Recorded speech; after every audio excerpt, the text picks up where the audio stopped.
هزن سوریا دموکراتیک هسته داخویانی که وزارت نافخای سوری دروین درخست گوتنه راست بیجه چما جبر کو بردف که وزارته دوی داخویانی خود گوته بو که کسی خالدیرا مار الیاس لشامه تقانده بو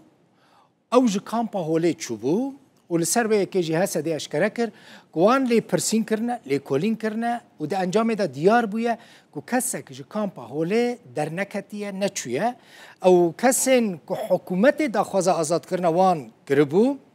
همو خلق سوری نه هسته ده بیجه او جو کامپیات نه درخستن یعنی حکومت سوری ناف دابونه هسته گوتو با نمواد خوازن اف درکبن ده بیجه کسی دنجی آزاد نبونه کسی که زندان درکتنه انجیش کامپاول درکتنه هنک جوان عراقی نه و جیل سر داخواز حکومت عراقی هاتنه درخستن و لکامپک عراقی هاتنه بجی کرن